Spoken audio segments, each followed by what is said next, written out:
நம்ம எல்லாருமே வாழ்க்கையில் ஒரு தடவையாவது மேலே வானத்தை பார்த்துட்டு ஆண்டவா எனக்கு மட்டும் ஏன் இப்படிலாம் நடக்குது அப்படின்னு ஒரு தடவை அட்லீஸ்ட் ஒரு தடவையாவது கேட்டிருப்போம். இந்த மாதிரி கஷ்டத்துக்கு மட்டுமே ரெகுலர் கஸ்டமராக இருந்த கிரேசான்னு ஒருத்தரோட கதை தான் இது.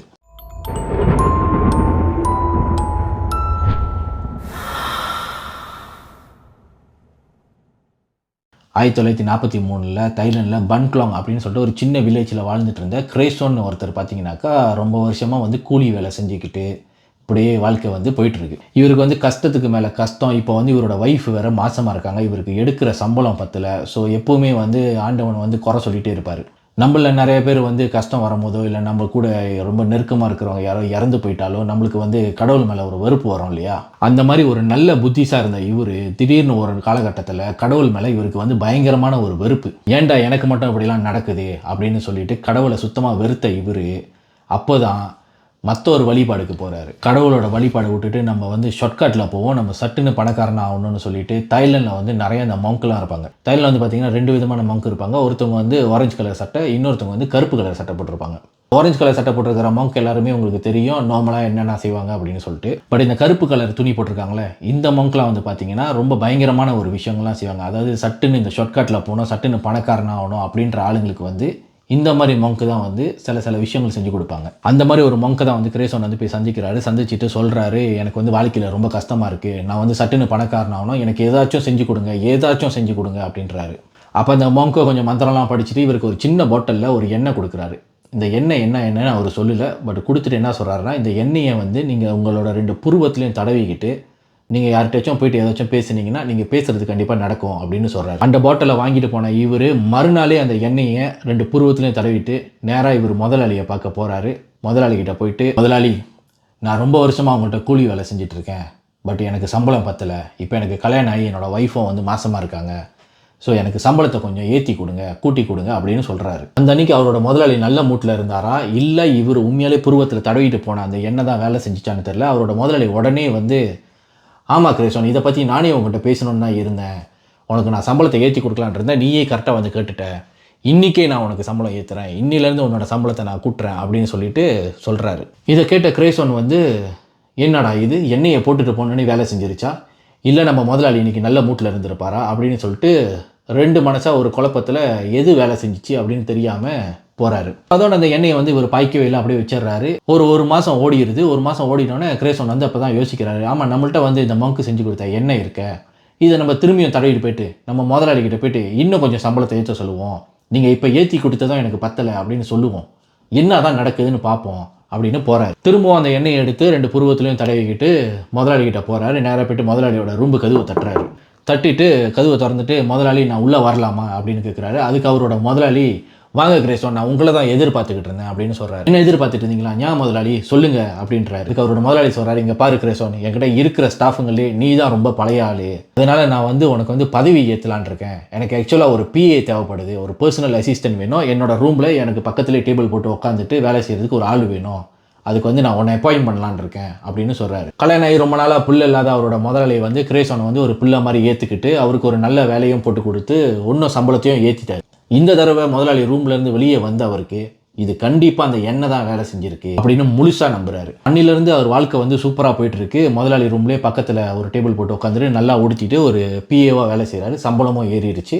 என்ன இவங்க 2 பேருமே ஹஸ்பண்ட் ஒய்ஃபு ரொம்ப ஹாப்பியாக இருக்காங்க. இப்படியே வாழ்க்கை போயிட்டுருக்கு. இன்னைக்குலேருந்து கிரேசோனோட வாழ்க்கை நல்லா ஆயிடுச்சு. நடந்து போயிட்டு இருந்த இவர் இப்போ ஒரு சைக்கிள் வாங்கிட்டாரு. சைக்கிளில் வேலைக்கு போகிறாரு. ஸோ நடந்து போகிறவன் சைக்கிளை பார்ப்பான், சைக்கிளில் போகிறவன் பைக்கை பார்ப்பான் அப்படின்னு சொல்லுவாங்களே, அந்த மாதிரி சைக்கிளில் போயிட்டு இருந்த இவருக்கு பத்தலை. நம்ம எவ்வளோ நாள் சைக்கிள்லே போயிட்டு இருக்கிறது, நம்மளும் ஒரு பைக்கு காரு அப்படின்னு செட்டில் ஆக வேணாவா அப்படின்னு சொல்லிட்டு யோசிக்கிறாரு. நம்மள்ட்ட தான் மேஜிக் ஆயில் இருக்க, அதை நம்ம பூசிட்டு போவோம் அப்படின்னு சொல்லிட்டு திரும்பவும் அந்த எண்ணெயை பூசிக்கிட்டு வேலைக்கு போகிறாரு. இப்படியே ஒரு மாதமாக போய்கிட்டு இருக்கிறாரு. எண்ணெயும் டெய்லி பூசிட்டு போகிறாரு. அவர் முதலாளிகிட்ட அவரும் என்னென்னமோ பேச ட்ரை பண்ணுறாரு. பட் அவர் சொல்கிறது முதலாளி காது கொடுத்தே கேட்கல.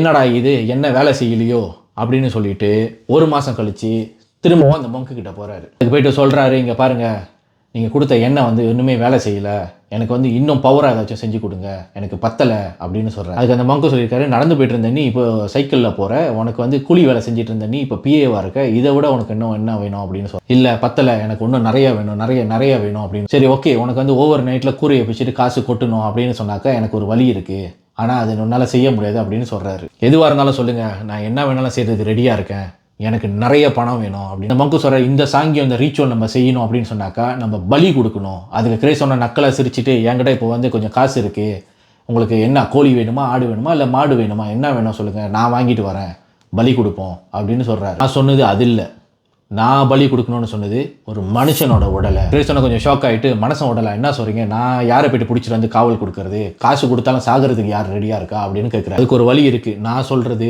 அடால்ட் இல்லை, ஒரு சின்ன கை குழந்தை வந்து உயிரோடு இருக்கணும்னு அவசியம் இல்லை, ஒரு சடலம் கிடைச்சாலே போதும், அது கொண்டு வாங்க, அந்த பேபியோட பணத்தை வச்சு நான் உங்களுக்கு ரீச்சுவல் செஞ்சு கொடுக்குறேன், ஓவர் நைட்டில் உங்களுக்கு பணம் கொட்டோன்னு கொட்டா போகுது. அதை பற்றி டீப்பாக யோசிச்சுக்கிட்டே வீட்டுக்கு போன கிரேசோன் வந்துட்டு சேரில் உட்காந்துட்டு யோசிச்சுட்டு இருக்காரு. யோசிச்சுட்டு உட்காந்துட்டு இருக்கும்போது அப்போ தான் அவரோட ஒய்ஃப் வந்து அவர்கிட்ட வராங்க. வந்துட்டு, என்னங்க யோசிச்சுட்டு இருக்கீங்க, ஒரு மாதிரியாகவே இருக்கீங்க, என்னாச்சு உங்களுக்கு, எதுவும் சாப்பிட்டீங்களா அப்படின்னு கேட்குறாரு. இவர் வந்து திரும்பி அவரோட ஒய்ஃபோட மூஞ்சை வந்து பார்க்குறாரு. பார்த்துட்டு, இல்லை ஒன்றும் இல்லை, நான் நல்லா தான் இருக்கேன் அப்படின்னு சொல்லிட்டு அப்படியே கீழே பார்க்குறாரு. அவர் ஒய்ஃபோட மூஞ்சை பார்த்துட்டு அப்படியே கீழே அவங்களோட வயிறை வந்து பார்க்குறாரு. அவரோட ஒய்ஃப் வந்து இப்போ 9 மாதத்தில் இருக்காங்க, இன்னும் 1 மாதத்தில் பிள்ளை பிறக்க போகுது. எஸ், நீங்கள் என்ன யோசிக்கிறீங்கன்னு எனக்கு தெரியும். பிள்ளை பிறந்தோன்னா அதை சாவடிச்சுட்டு இவர் ரீச்சுவல் செய்ய போகிறாருன்னு யோசிக்கிறீங்க இல்லையா? அதுதான் இல்லை, எல்லா மனசங்களும் ஒரு மான்ஸ்டர் இருக்கும் அப்படின்னு சொல்லுவாங்களே, அந்த மான்ஸ்டரை அன்றைக்கி நைட்டே அவர் யூஸ் பண்ணியிருக்காரு. 9 மாதம் ப்ரெக்னெண்ட்டாக இருந்த அவரோட ஒய்ஃப் நல்லா அசந்து தூங்கிக்கிட்டு இருக்கும்போது இவர் கிச்சனில் இருந்த ஒரு பெரிய கத்தியை எடுத்துகிட்டு போயிட்டு அவரோட ஒய்ஃபோட கழுத்தில் நடுவில் ஒரே குத்தி அவங்களோட கழுத்தை அறுத்து இவர் கொலை பண்ணியிருக்காரு. கொலை பண்ணிவிட்டு அடுத்தது என்ன செய்ய போகிறாருன்னு நீங்கள் யோசிச்சிங்களே, அதுதான் வைத்தியம். அதே கத்தியை வச்சு அப்படியே கிழிச்சு வயிறை திறந்து உள்ளே ஃபுல்லாக ஃபார்ம் ஆகிருந்த அந்த பேபி, அந்த குழந்தைய அப்படியே வெளியே எடுத்துருக்காரு. எடுத்து ஃப்ரெஷ்ஷாக தொப்புள் கொடியை கட் பண்ணி இறந்து போன அந்த பேபியை அப்படியே ஒரு துணியில் மடித்து, ஒரு கருப்பு துணியில் சுற்றி நேராக அந்த மொங்கக்கிட்ட எடுத்துகிட்டு போயிருக்கு. மொங்கக்கிட்ட போய் சொல்கிறாரு, இந்த குழந்தை யாரோட, என்ன ஏது, எங்கேருந்து கிடச்சிச்சு எதுவுமே கேட்காதீங்க, எனக்கு நீங்கள் செய்ய வேண்டியதை மட்டும் செஞ்சு கொடுங்க, என்கிட்ட பணம் இருக்குது, நீங்கள் கேட்ட இந்த உடலே நான் எடுத்துகிட்டு வந்துட்டேன், எனக்கு உடனே செஞ்சு கொடுங்கன்னு சொல்லிட்டு அந்த பணத்தை வந்து அந்த மொங்கக்கிட்ட வைக்கிறார். அந்த இறந்து போன அந்த பேபியோட சடலத்தை வச்சு 48 மணி நேரமாக அந்த மொங்கை வந்து பூஜை பண்ணியிருக்காரு. பயங்கரமாக மந்திரம்லாம் சொல்லி என்னென்னமோலாம் பண்ணி கேண்டல்லாம் கொளுத்தி பூஜைலாம் பண்ணி திரும்பவும் அதே கருப்பு துணியில் சுற்றி இவர்கிட்ட கொடுத்துருக்காரு. மொங்கு வந்து அந்த பேபியோட உடல் வந்து இவர் கையில் கொடுக்கும் போது அந்த பேபிக்கு ஒரு பேரும் வச்சுருக்காரு, குமாரி தாங். குமாந்தோங் நீங்கள் எல்லாருமே கேள்விப்பட்டிருப்பீங்க. தைலாண்டில் குமாந்தோங் அப்படின்னா the golden bye, the golden சைல்டுன்னு சொல்லுவாங்க. அதுவே பொண்ணாக இருந்தாக்கா குமாரி தாங் அப்படின்னு சொல்லுவாங்க, த கோல்டன் கேர்ள். இவர் வயிற்றில் இருந்த அந்த குழந்தை ஒரு பொன் குழந்தை. ஸோ அதை தான் இவர் கொலை பண்ணி கொண்டு வந்து இங்கே வந்து கொடுத்து அதை சாங்கியம் செஞ்சு திரும்பியும் இவர் கொடுக்கும் போது குமாரி தாங் அப்படின்னு சொல்லி கொடுத்துருக்காரு. ஏன்னா அந்த அம்மாவுக்கு 3 முக்கியமான விஷயம் சொல்லியிருக்காரு. என்ன அப்படின்னு பார்த்தீங்கன்னாக்கா, ஃபர்ஸ்ட், இதை வந்து நீ உன்னோட சொந்த குழந்தை மாதிரி, ஒரு பேபி உயிரோடு இருந்தால் ஒரு பேபியை நீ எப்படி பார்த்துக்குவியோ அந்த மாதிரி நீ பார்த்துக்கணும் அப்படின்னு சொல்லியிருக்காரு. செகண்ட், இந்த பேபிக்கு மறக்காமல் டெய்லி சாப்பாடு வைக்கணும். ஒரு குழந்தைக்கு என்னென்னலாம் கொடுப்பீங்களோ, கேக்கு, ஸ்வீட்ஸு, தண்ணி, இதெல்லாமே மறக்காமல் நீ டெய்லி வைக்கணும். 3வது, அந்த குழந்தைக்கு டாய்ஸ் வாங்கி கொடுக்கணும். நீ டாய்ஸ் வாங்கி கொடுக்கலன்னா அந்த குழந்தை எங்கேயாவது அங்கே இங்கேயும் ஓட ஆரம்பிச்சிடும், அப்புறம் அது உனக்கு தான் பிரச்சனை அப்படின்னு சொல்லியிருக்கு. அதெல்லாம் கேட்ட கிரேசோன் வந்து அந்த குழந்தையை எடுத்துக்கிட்டு ஸ்ட்ரைட்டாக வீட்டுக்கு போயிட்டு அவரோட ரூமில் இருந்து டேபிள் மேலே வச்சிடுறாரு. குழந்தைய வந்து உட்கார்ற மாதிரி அப்படி டேபிள் மேலே வச்சிடுறாரு, உட்காந்துருக்கிற மாதிரி வச்சிடுறாரு. அந்த குழந்தை வந்து இப்படி இருக்குது, துணியில் சுற்றி டேபிள் மேலே வச்சுட்டு அந்த குழந்தைக்கு வந்து ஸ்வீட்ஸு, அப்புறம் தண்ணி, டாய்ஸ்லாம் வாங்குறதுக்காக மார்க்கெட்டுக்கு போகிறார். போய்ட்டு எல்லாத்தையும் வாங்கிட்டு வந்து ஸ்வீட்ஸு, தண்ணி, டாய்ஸு எல்லாத்தையுமே அந்த குழந்தைக்கு வச்சுட்டு அந்த குழந்தைகிட்ட வந்து ப்ரே பண்ணுறாரு. குமாரி தாங், எனக்கு வந்து பணக்காரன் ஆகணும், சட்டுன்னு பணக்காரன் ஆகணும், முடிஞ்சால் நாளைக்கே பணக்காரன் ஆகணும், எனக்கு வந்து உதவி பண்ணு, எனக்கு வந்து நிறைய பணம் வேணும், நிறைய பணம் வந்தால் நான் உனக்கு இன்னும் நிறையா செய்கிறேன், உன்னை நல்லா பார்த்துக்கிறேன் அப்படின்னு சொல்லி அதுக்கிட்ட ப்ராமிஸ் பண்ணியிருக்காரு. குமாரி தாங்க கொண்டாந்து வீட்டில் வச்சதுலேருந்து இவருக்கு எதுவும் நடந்துச்சோ இல்லையோ, பட் அவரோட முதலாளிக்கு ஒரு விஷயம் நடந்துச்சு. முதலாளி படுத்த படுக்கை ஆயிடுறாரு, ரொம்ப ஒரு காய்ச்சலில் விழுந்துடுறாரு. ஸோ முதலாளி வந்து கிரேசோனை வந்து வீட்டுக்கு வர சொல்லி கூப்பிட்றாரு, ஆள் விட்டு கூப்பிட்றாரு. ஆள் வந்து சொல்லுது. ஸோ இவரும் முதலாளியோட வீட்டுக்கு போகிறாரு. அங்கே போன இவரை வந்து உட்கார வச்சு முதலாளி வந்து ஒரு விஷயம் சொல்கிறார். ஸோ நான் ஆரம்பத்திலே சொன்ன மாதிரி அந்த முதலாளிக்கு வந்து குழந்தை இல்லை. ஸோ அந்த முதலாளி இவர்கிட்ட கூப்பிட்டு என்ன சொல்கிறாருனாக்கா, கிரேசோன், என்கிட்ட இருக்கிற ஆளுங்களே வந்து நீ தான் ரொம்ப நம்பிக்கையான ஆள், அதனால தான் நான் வந்து ஒரு கூலியில் இருந்து ஒரு பிஏ வாக்குனேன். இப்போது நான் அவங்ககிட்ட வந்து ரொம்ப முக்கியமான ஒரு பொறுப்பை வந்து ஒப்படைக்க போகிறேன். அது உன்னால் மட்டும்தான் செய்ய முடியும். நீ தான் செஞ்சு ஆகணும். சொல்லுங்கள் முதலாளி, உங்களுக்காக நான் என்ன வேணாலும் செய்கிறேன், என்ன செய்யணும்னு மட்டும் சொல்லுங்கள் அப்படின்னு. ஓகே கிரேசன், நல்லா கேட்டுக்க. நான் வந்து படுத்த படுக்கையாக இருக்கேன், எனக்கு என்ன ஆகணும்னு எனக்கு தெரியாது, நான் திரும்பியும் குணமாகி வருவேனா வரமாட்டேன்னு எனக்கு தெரியாது. பட் நம்மளோட வேலைகள் நிற்கக்கூடாது, அது ஓடிட்டு தான் இருக்கணும். நம்மளை நம்பி நிறைய பேர் இருக்காங்க. ஸோ இந்த பொறுப்பு எல்லாத்தையுமே நான் உங்ககிட்ட ஒப்படைக்கிறேன்.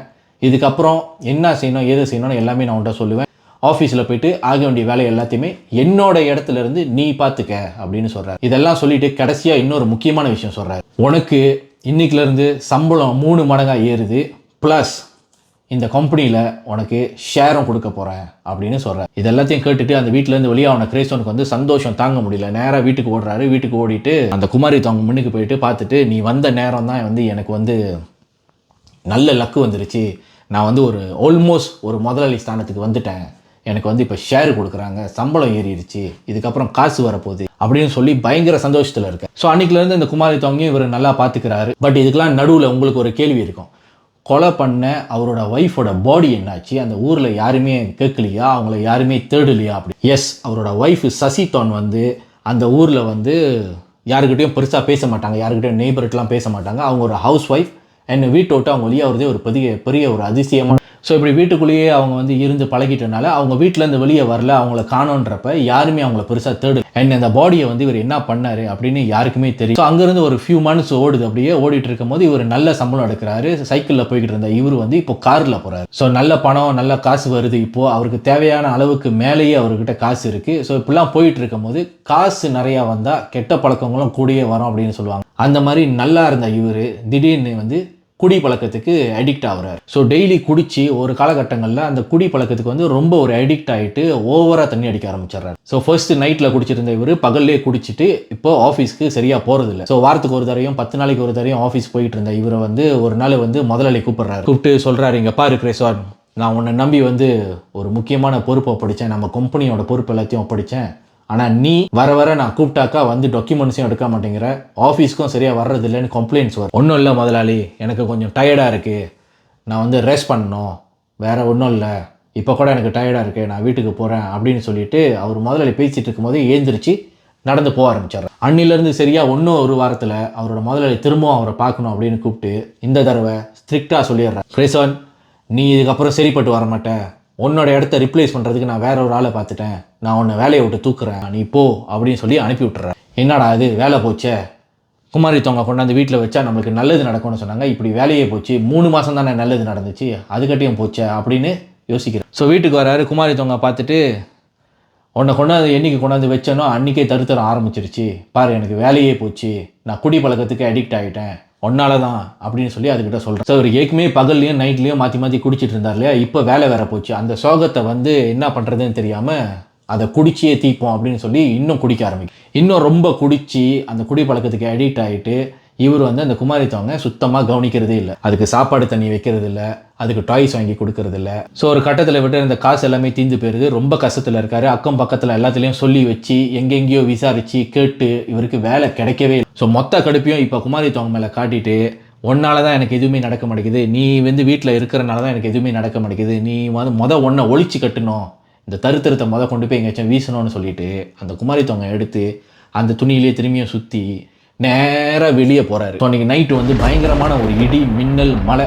அந்த மலையை கூட அவர் கண்டுக்காமல் அந்த குமாரி தொங்கை வந்து எடுத்துக்கிட்டு நேராக வந்து ஒரு காட்டுக்குள்ளே போகிறாரு. ஒரு ஒத்தடி பாதையில் நேராக உள்ளே போகிறாரு. கடைசிக்கு போனோன்னே ஒரு ஆறு வருது. பயங்கரமாக மழை பெய்யறனால ஆற்றுல தண்ணி வந்து ரொம்ப வேகமாக ஓடிட்டுருக்கு. ஸோ இவர் என்ன பண்ணுறாரு, அந்த குமாரி தொங்கை அந்த துணியில் அப்படியே சுற்றி ஆற்றுல தூக்கி வீசுறாரு. ஸோ தண்ணியில் வந்து அந்த குமாரி தொங்கை வந்து அடிச்சுட்டு போது பார்க்குறாரு.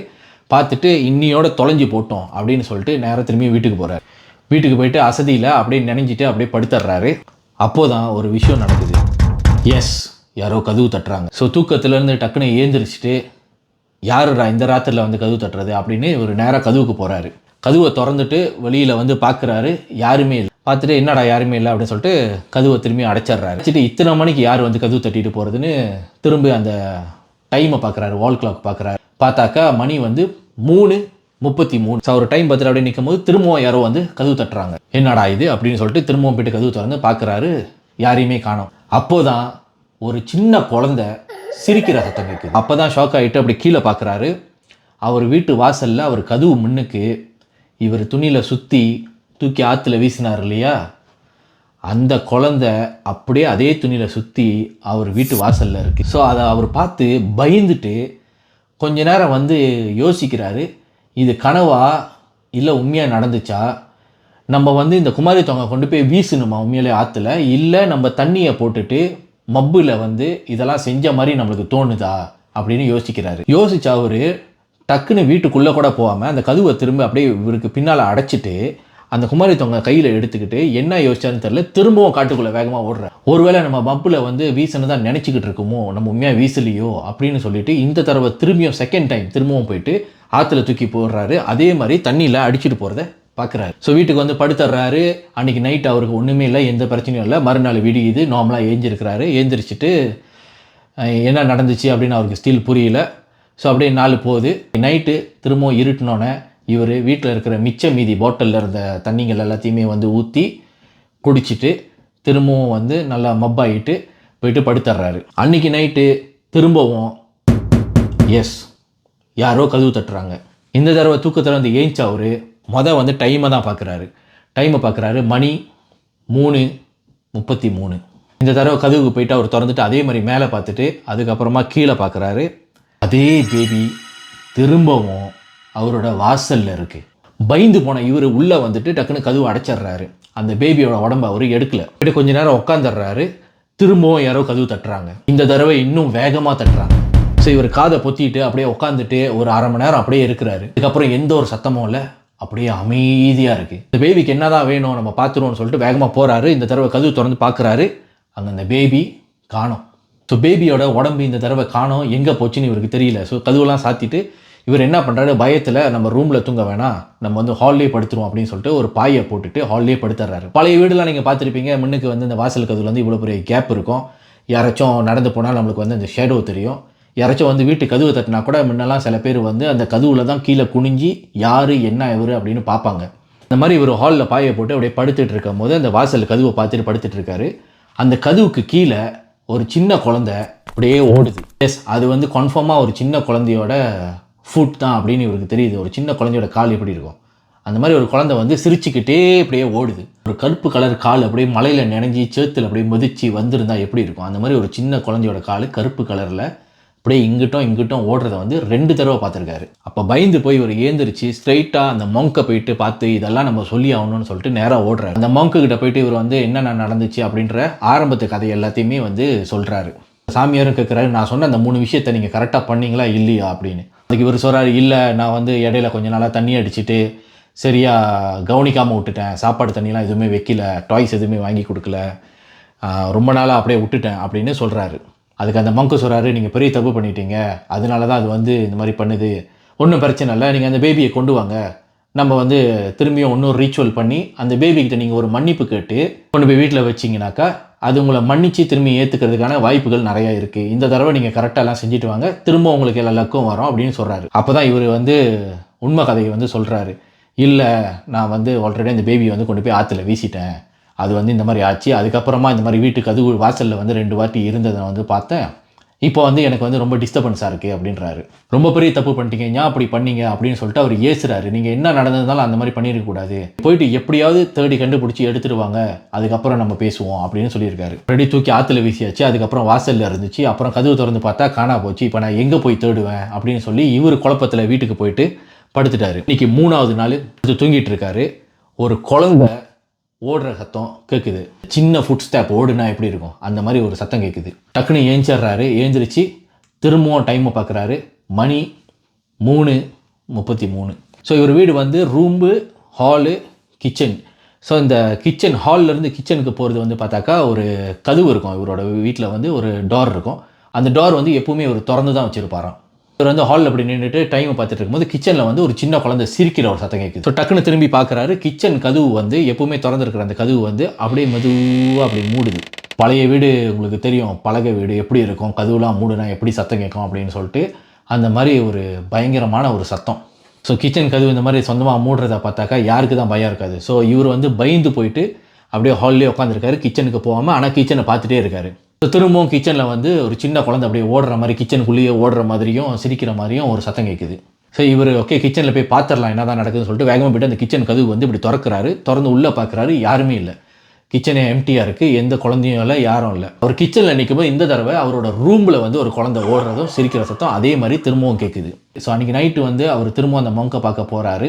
போயிட்டு சொல்கிறாரு, இந்த மாதிரி ஒன்றும் வேர்ஸ்ட் ஆயிடுச்சு, வீட்டில் வந்து இப்போ வந்து குழந்தை ஓடுறது ஒடியாடுறது சிரிக்கிற சத்தம்லாம் கேட்குது, ஏதாச்சும் ஒன்று பண்ணுங்கள், எனக்கு எப்படியாச்சும் வந்து எனக்கு ஹெல்ப் பண்ணுங்கள், ஏதாச்சும் பண்ணி கொடுங்க, இதிலேருந்து வெளியாகிறதுக்கு ஏதாச்சும் இருக்கான்னு கேட்குறாரு. நீ அந்த குழந்தைய கொண்டு வந்தால் மட்டும்தான் என்னால் உனக்கு உதவி பண்ண முடியும் அப்படின்னு ஸ்ட்ரிக்டாக அந்த மங்க்கு சொல்லி இவர் அனுப்பி விட்டுறாரு. அதுதான் அந்த மங்க்கு வந்து கிரேசோனை கடைசியாக பார்த்த அந்த நாள். 3 நாளைக்கு அப்புறம் போலீஸ்க்கு வந்து ஒரு கால் வருது அந்த வில்லேஜ்லேருந்து, இந்த மாதிரி ஒருத்தரை வந்து யாரோ கொலை பண்ணிட்டாங்க, உடனே கிளம்பி வாங்க அப்படின்னு. 2 காரில் 4 போலீஸ் நேராக போயிட்டு அந்த கிரேசோனோட வீட்டுக்கு போகிறாங்க. கதவு வந்து ஓப்பனாக தான் இருக்குது. நேராக உள்ளே போனால் ஹாலில் வந்து ஒரு பணம் கிடக்குது. போலீஸ் போயிட்டு யார் அப்படின்னு போய் பார்க்கும்போது பார்த்தா கிரேசோன் தான் வந்து இறந்து போய் கிடக்கிறாரு. அதுவும் எப்படி இறந்து போயிருக்காரு அப்படின்னு பார்த்தீங்கன்னாக்கா, தலையை வந்து இப்படி பின்னால் திருப்பி கழுத்தை அப்படி சுற்றி விட்டு உடம்பு முன்னுக்கு இருக்குது, தலை வந்து பின்னால் பார்த்துட்ருக்கு, கை கால் எல்லாமே எலும்பு உடஞ்சி இப்படி இருக்குது பின்னால். இது வந்து போலீஸ் பார்த்தோன்னே ஒரு மனுஷனால் இப்படிலாம் கொலை பண்ண முடியுமா, யார் இவர் இப்படி கொடூரமாக கொலை பண்ணியிருக்கிறது அப்படின்னு வந்து யோசிக்கிறாங்க.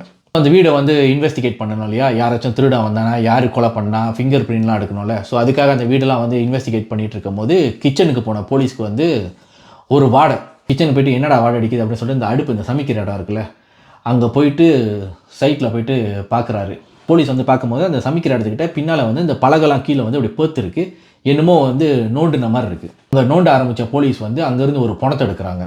அந்த பணம் வந்து பார்த்திங்கன்னா ஆல்ரெடி எல்லாம் அழுகி போய் ஆல்மோஸ்ட் ஃபுல்லாக எலும்பு கூட நிலைமையில் வந்து இருக்குது. அதை எடுத்து எல்லாம் விசாரித்து என்ன யாருன்னு பார்க்கும்போது தான் அது அவரோட மனைவியான சசி தோனோட உடல் தான் அப்படின்னு சொல்லி போலீஸ் வந்து டிக்ளேர் பண்ணுறாங்க.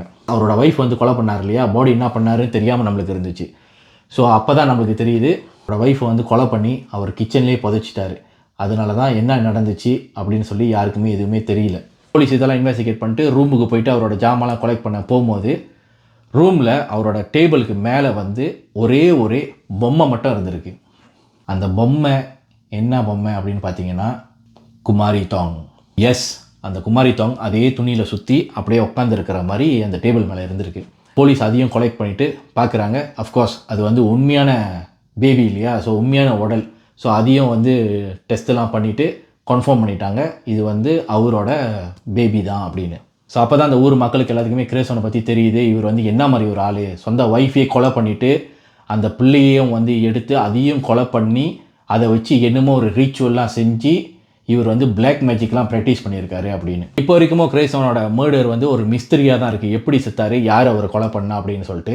பட் இதெல்லாம் வச்சு பார்க்கும்போது அந்த ஊர் மக்களும் போலீஸும் வந்து என்ன முடிவு பண்ணிட்டாங்க அப்படின்னாக்கா, இது வந்து அந்த குமாரி தாங் தான் இவரை கொலை பண்ணியிருக்கணும், அப்படியே தான் இருக்க முடியும், வேறு எதுவும் நடந்துருக்காது வாய்ப்பு இல்லை அப்படின்னு சொல்லி கன்ஃபார்ம் பண்ணுறாங்க. இன்றைக்கி வந்து நிறைய பேர் வந்து குமாரி தாங் வந்து தைலண்டில் பார்த்துருப்பீங்க, சில பேர் வந்து வீட்டில் கூட வச்சுருப்பீங்க உங்களோட பிஸ்னஸ்க்கு, வெல்த்துக்கு. ஸோ நீங்கள் இப்போ பார்க்குற குமாரி தாங்லாம் வந்து அழகான ஒரு பொம்மை, சிரிச்சுக்கிட்டு அழகாக க்யூட்டாக அப்படி தான் இருக்கும். இவர் வந்து அப்போ வச்சுருந்த அந்த குமாரி தாங் வந்து உண்மையாலே ஒரு மக்கி போன ஒரு உண்மையான உடல். இருந்தாலுமே இந்த குமாரி தாங் எல்லாத்துக்குமே வந்து ஒரு ஸ்பிரிட்ஸ் இருக்குது உள்ளுக்கு. இப்போ கூட நீங்கள் குமாரி தாங்கை வச்சுக்கிட்டு சரியாக பார்க்கல அப்படின்னாக்கா, இந்த அழகாக க்யூட்டாக இருக்கிற இந்த குமாரி தாங் கூட இந்த மாதிரி வந்து ஒரு மனுஷனை பண்ணுறதுக்கான வாய்ப்புகள் இருக்குது அப்படின்னு தான் சொல்கிறாங்க. தைலண்ட்லலாம் சில கோயிலில் பார்த்தீங்கன்னா குமாரி தாங் மட்டும் கேட் போட்டு லாக் பண்ணி வச்சுருப்பாங்க, பூட்டி வச்சுருப்பாங்க. ஏன்னா வந்து எங்கேயாவது போயிடும், யாரையாவது ஏதாவது பண்ணிடும் அப்படின்னு சொல்லிட்டு. இந்த மாதிரி நிறையா குமாரி தாங் நிறைய கதைகள்லாம் இருக்குது. உங்களில் யாராச்சும் குமாரி தாங் வச்சுருக்கீங்களா, வச்சுருந்து உங்களுக்கு பர்சனலாக இந்த மாதிரி ஏதாச்சும் ஒரு எக்ஸ்பீரியன்ஸ் இருக்கா, நடந்திருக்கா, இருந்தால் கீழே காமெண்ட்டில் ஷேர் பண்ணுங்கள். நீங்கள் ஒன்றும் சப்ஸ்கிரைப் பண்ணாமல் பார்த்துட்டு இருந்தீங்கன்னா மறக்காமல் சப்ஸ்கிரைப் பண்ணிடுங்க. இல்லைனா இன்றைக்கி நைட்டு 3:33க்கு உங்களுக்கு கூட ஏதாச்சும் குழந்தை சிரிக்கிற மாதிரி சத்தம் கேட்கலாம். So raw and failures family, உங்களை நான் அடுத்தது இன்னொரு பயங்கரமான கதையோட ஒரு வீடியோவில் சந்திக்கிறேன். அது வரைக்கும் பாய்.